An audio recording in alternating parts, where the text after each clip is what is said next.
We'll tell you, gotta, yeah. Hey, everyone. Hey. I'm excited to have Aubrey Cattell with me from Adobe. Aubrey is a VP of product and also one of the masterminds behind Adobe Spark and has really helped build that with his team to what it is today. I'm a big fan of Adobe Spark from the days when it was Marvel, before it was kind of known to the world. So I'm excited to have Aubrey on today to talk a little bit about product, remote work, the modern workplace, and really how it's kind of how he's helped build a customer-led product. So Aubrey, if you wouldn't mind telling us a little bit about yourself and how you kind of got to Adobe. Tell us a little bit about Adobe Spark and what's kind of on tap for that. Sure, Joe. Well, first of all, thanks for having me. It's great to be here and chatting. Certainly, more conversations are better at this time when we're all, individually isolated. So a little bit about me. As you said, I'm a VP of product at Adobe. I run a product called Adobe Spark, which you can think of as, really a design app for non-designers. We make it super easy for our users to create things like graphics, videos, web pages. They can do that right in the browser or on their mobile device. I've been at Adobe now for 5 years, so it's been a really fun journey, sort of growing this product. We started with a handful of mobile applications, then we brought them to the web. From there we launched our business model and started monetizing, and now we've really been scaling it up. Exploring channels in some cases that are new growth channels for Adobe, like SEO. So it's been a fun journey. Prior to that, I spent about 7 years at another design software company, Autodesk.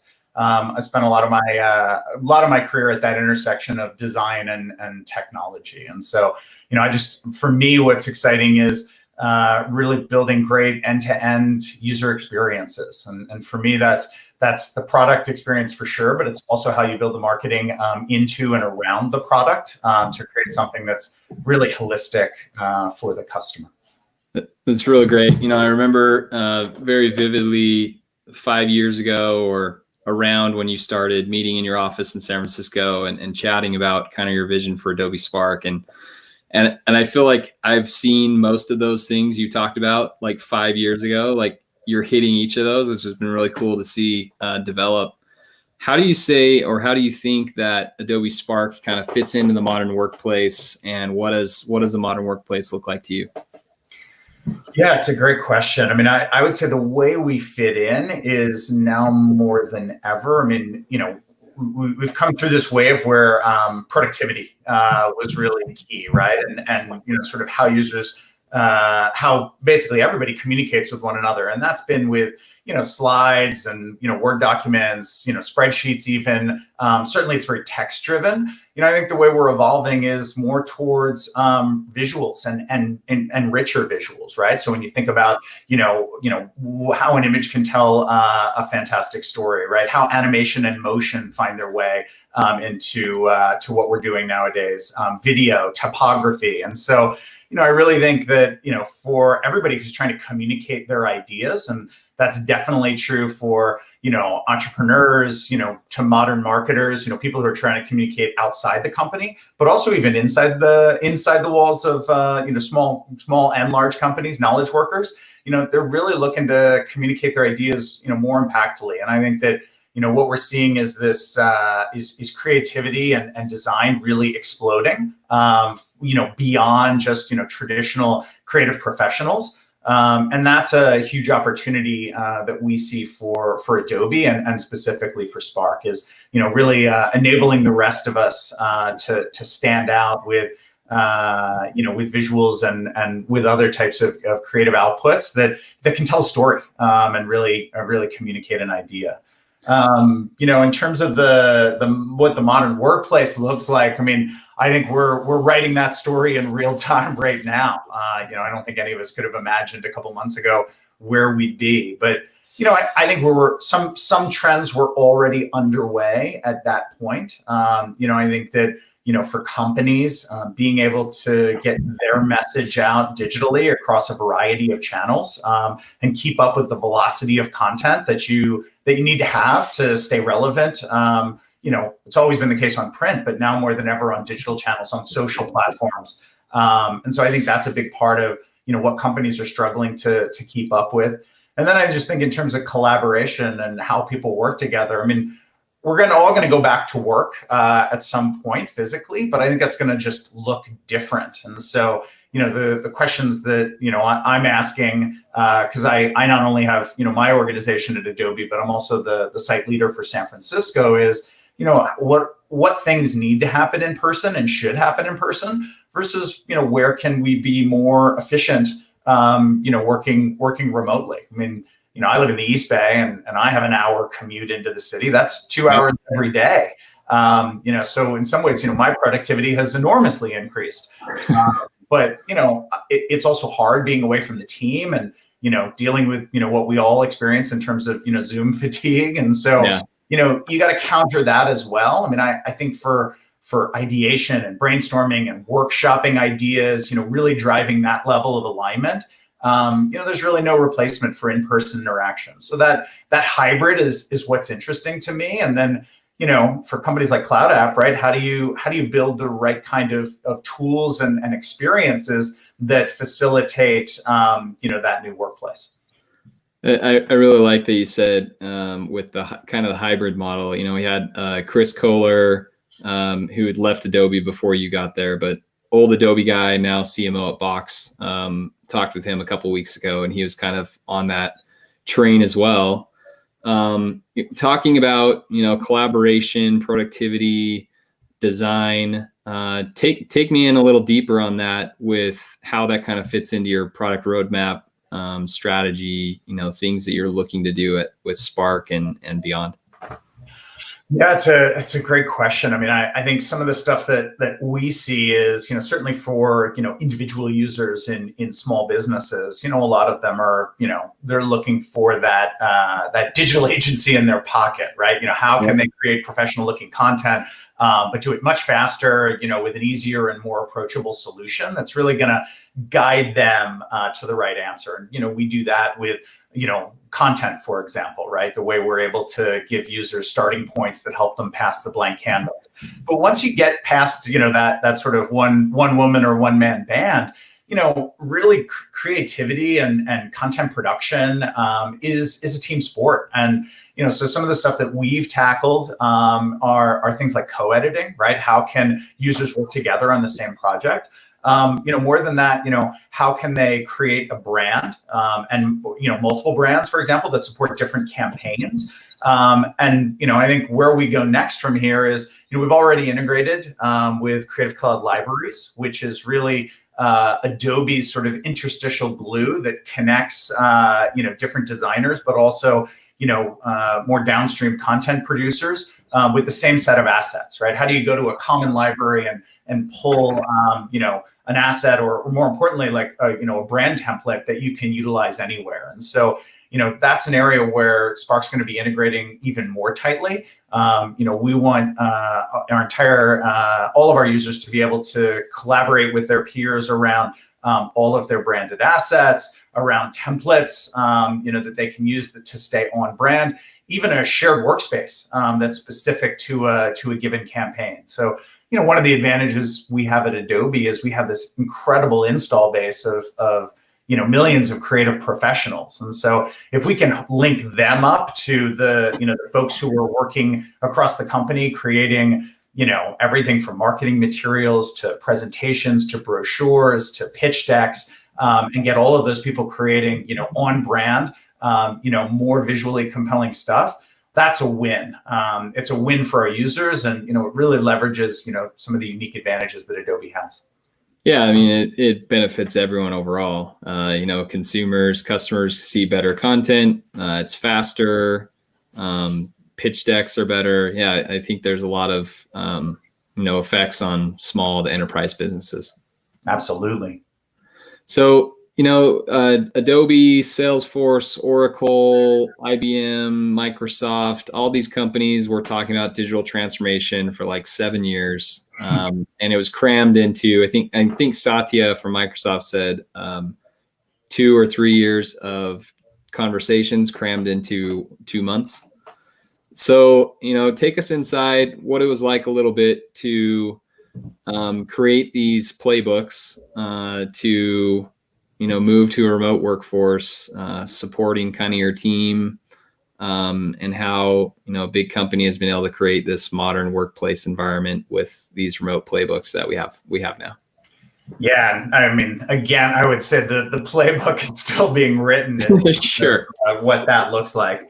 It's interesting. I mean, I think in some ways, I mean, Adobe, like many companies, was really moving in a specific direction, right? I mean, we were sort of pulling back from remote work. We were moving towards open office concepts that allowed for more live collaboration, and so now it's not just, how do you rethink remote, but also, when we come back to the office, what does that look like? I mean, you're literally talking about putting back up partitions that we took down to facilitate more collaboration, but we have to do that in the name of safety, so that we can preserve distance and, keep people from, actually, when they're not having a conversation, not infecting one another. And so it's tough, right? I mean, we're navigating all of that. I mean, I think, from Adobe's perspective, I mean, a big part of what we've done is, and what I've done with my organization is really just try to be, authentic and honest in terms of what's happening, how we're handling what we know, and a lot we don't know right now. I mean, they continue to be in flux. And then, you add to that, significant, social upheaval that, in many of our minds was frankly long overdue. And so, that factors into it too, in terms of how I talk to my team. I mean, I benefit from having been a U.S. history major in college, and so I have a little bit more insight into some of the historical and institutional sources of racism, frankly, and of social injustice and inequality. But one of the things that we're definitely trying to do at Adobe is channel, frankly, the direct voices of some of our Black colleagues in the Black community at Adobe.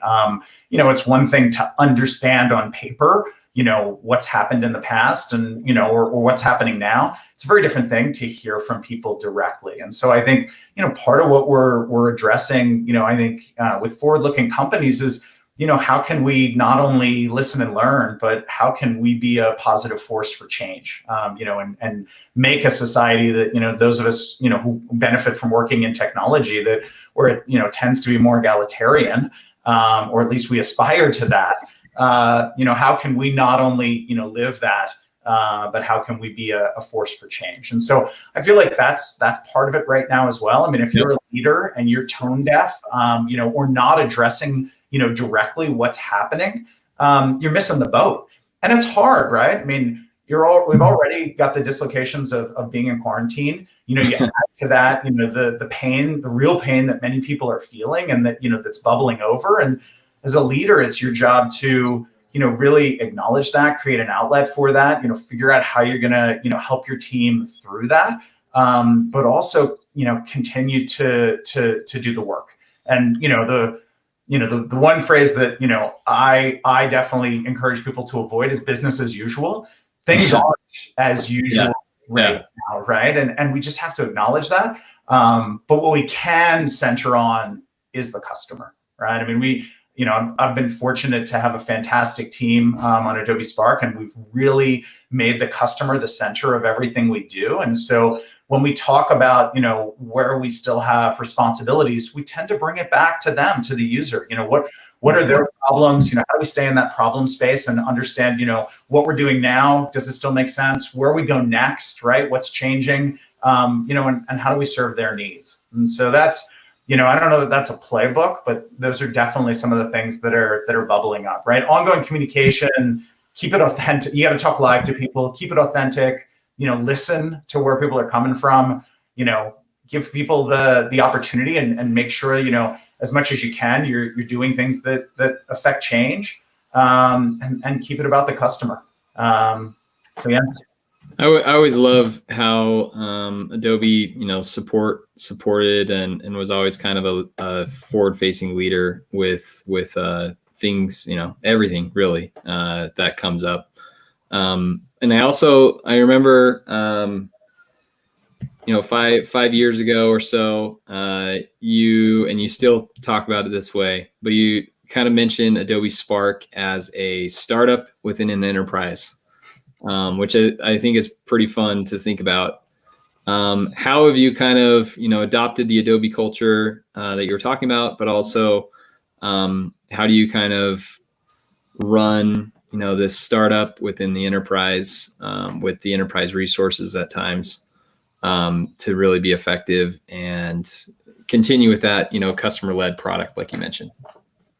Yeah, it's certainly been a fun journey, and it's always a tricky balance. I mean, I'm a big fan of thinking in terms of sequencing and how you know what needs to happen along the way in each of those steps.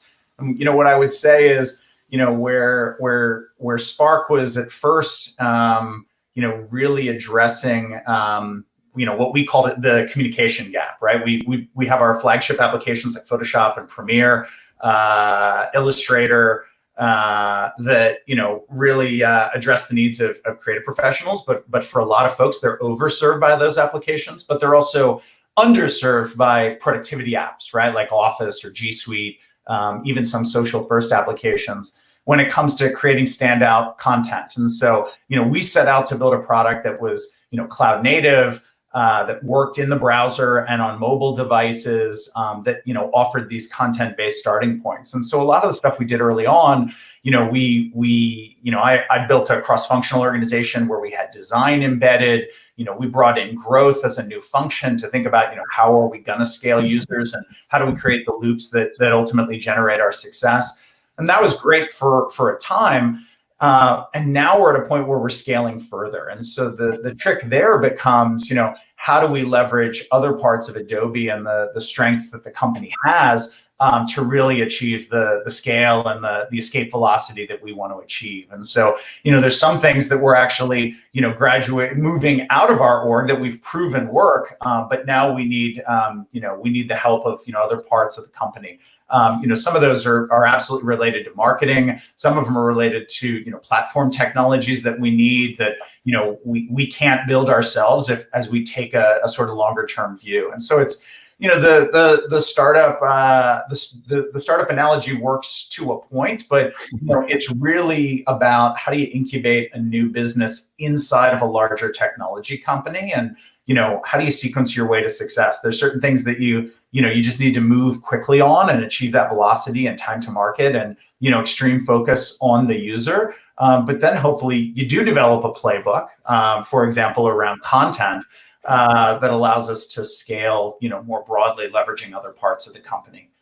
So that's kind of where we are. And that's, you know, that's been interesting to navigate, right?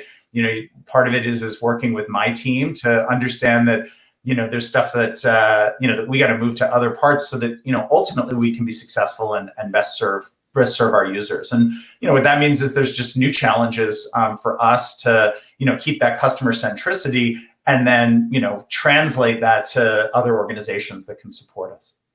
Yeah, that makes a lot of sense. I think it's, you know, you nailed the strategy right on, kind of keeping the core focus on your customers, but also recognizing that you want to build and scale, use those resources you have as a company. And we touched on this a teeny bit earlier, but how do you think tools like async tools like Cloud App where you're recording videos or screenshots, or a tool like Zoom or BlueJeans where you're more real time, how do you see those kind of fitting into the digital landscape? You know, Spark is a piece of that as well, creating visuals on the fly and having, I always love the design filter piece that you guys mentioned, how Instagram made photo filters famous and Spark, you know, makes design filters a thing. So how do you think those tools like those can really, you know, accelerate, reduce meetings or increase productivity or collaboration?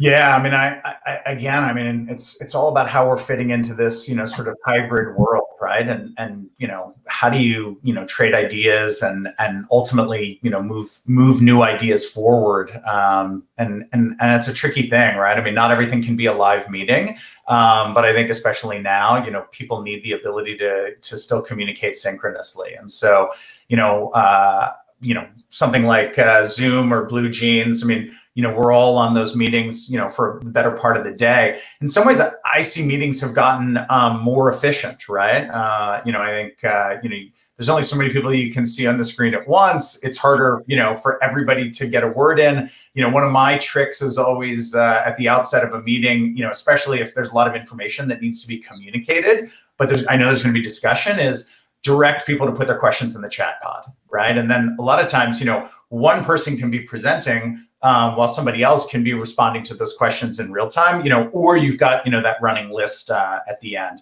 But that's for synchronous communication. And I think, you draw an important point around asynchronous communication, because a lot of things that, need to be consumed don't need to be done live. And I think that's where, I'm one of those people who has a love-hate relationship with Slack, right? I mean, it lends itself so much to text or instant messaging paradigms that a lot of times you feel like you have to reply right away, but it's obviously meant to be an asynchronous tool, and a way to to sort of chronicle some stuff that's come before. So tools like Cloud App, or how you're able to embed imagery or videos and have it unfurl right there live. People then can take a minute to consume the content, think about it, and share back. And that's really, what you want to achieve is that mind meld between folks. And, if people can do that on their own time, but, consume it in a channel that's germane to their work, you're able to accomplish a lot more, because you can get people on the same page, but people can do it on their own terms, and, you can reply, back and forth with questions or comments, and go from there. Awesome. Yeah, I think it's very much, like you mentioned, a collaboration piece. It's being mindful that synchronous is still very valuable. And I've had a lot of leaders say similar things this year, where nobody's traveling, so everybody's around, right? People are in meetings that may not have been, because they may have been traveling in Europe or Asia, or just meeting with customers or whatever, and those aren't happening. So, I bring up the example of getting you on the podcast. There was no rescheduling. You were available, right? You were available within a month. There was no rescheduling, and you're here. So it's to think of that happening, 6 months ago, may not have been the case. It may have been 3 months out, and you may have had to cut it or do something different. And definitely nothing against an executive at a big company, but that's just, the life you live is you kind of have to pick and choose what you're able to do. So it's been kind of cool to get access, really get access to people. And it sounds like you've had similar experiences with having, people in meetings and people available, which is cool. It is. And I mean, obviously, for a conversation like this, it's got to happen live. But, it's funny, I also have more time to dive into the stuff that people share with me asynchronously, right? So, Yep. if somebody's, recording a back and forth with, in a customer support interaction, or sharing with me a screenshot, from, a design comp, and where there's a tricky interaction paradigm, I have time to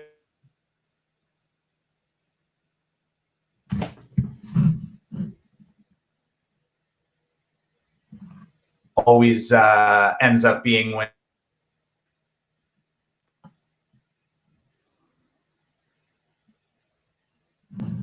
to a close, because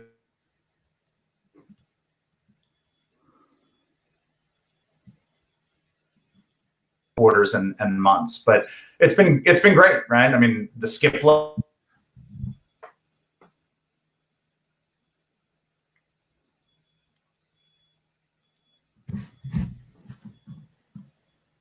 That's really great. I appreciate you kind of diving in on that a little bit. I think as we're kind of closing up, it's been a really fun conversation having you on, Aubrey. Lots of great insights. I want you to kind of look into your crystal ball, look, and what do you see, one, kind of the modern workplace looking like? We've touched on this a little bit. And two, how do you make sure to keep the customer at the center of that and really provide a good experience? Yeah, I mean, as I look forward, I think it's the return to work is definitely going to be phased, and it's going to look different than what it's looked like before. And I think that sort of the hybrid that we talked about and the balance is going to be interesting, right? I mean, there's still going to be the need for to have folks together physically, and we got to facilitate that. At the same time, it's tough out. It's still a war for talent, and sort of recruiting, the best folks, especially diverse talent, who can bring in different viewpoints and, really help you move the product forward. And I think we're just going to have to embrace a reality that, the world's going to, do a reset. And, some people, are still going to want to be in cities, or in major metropolitan areas. And others are going to look for, a different lifestyle. And some of those folks are incredibly talented. And I think companies are going to make a mistake if they don't figure out a way to make them part of their workforce. So I think that's one, right? I mean, I think that's how that modern workplace piece will evolve. The second part of your, remind me the second part of your question. Customer-centered. Customer centricity. Yeah. Gosh, I mean, I don't know that, things necessarily change, just they become more true, right? I mean, How do you really, when I think about the customer, right, like it's less about the solution than the customer's problems. And I think, when you think about the modern workplace and really think about, how the world and our interactions are changing, I think that's where, we kind of need to challenge some of the assumptions that we've had to date in terms of, where the importance lies for different things, right? And, there's no substitute for the type of, not only quant, but also qual research you can do to really understand, how things are trending. I mean, I'll give you a perfect example, right? We, with Spark, a lot of our user acquisition, especially on web, is based on SEO, right? We rank for a lot of different keywords that have to do with, tasks and verbs that users are searching for, right? They want to create a flyer or a poster. And what's interesting is the types of things that are digital or social related, are obviously increasing significantly. Whereas, we're actually seeing a reduction in some cases in print workflows. And that makes sense when you think about it, right? With everybody remote, businesses especially need to connect with their customers via digital experiences. Whereas, print is, becomes a little less applicable in a world where people aren't in and out of stores or, are being a little bit more careful with their mail. And so, it's sort of keeping an eye on those things. That's certainly a signal. And then, we double down on that by just having conversations with our customers. What's changing, right? Where do you have new needs, or where do the problems that you were trying to solve for before, how have those changed? And I just think there's no substitute for that. That's the work of building a great product. Yeah, I think you nailed a couple of really good points, especially on the customer side. It's right now it's a time of a lot of listening and understanding. If you have small businesses who are your customers and they've had churn and they're just trying to keep employees on the payroll, and they're like, do we look at all these tools that we're using? Maybe we need to make some cuts. It's listening to them. It's trying to find ways to keep them as a customer and working with them. And then, with the other people that are good with money, it's making sure that you're making the improvements and things that are helpful for them and help them to achieve their goals. Yeah, I mean, one of the things that we decided pretty early on, in this quarantine and coronavirus moment, was we realized the sort of pressures that some of our smallest business customers were under right now from a cash flow perspective. And we made Spark available for a 60-day free trial, and that's still running right now. So, for any listeners who haven't given it a try yet, they can go to spark.adobe.com and sign up for 60 days free, and check out all the great content that we're providing, set up their brand, start collaborating, and hopefully they can create some content that's going to help their business stand out a little bit better. Awesome. Well, this is great, Aubrey. Thanks for your time again today. Hope you have a good weekend, and we will talk soon. Great. Thanks for the opportunity, Joe. Good to chat. You too.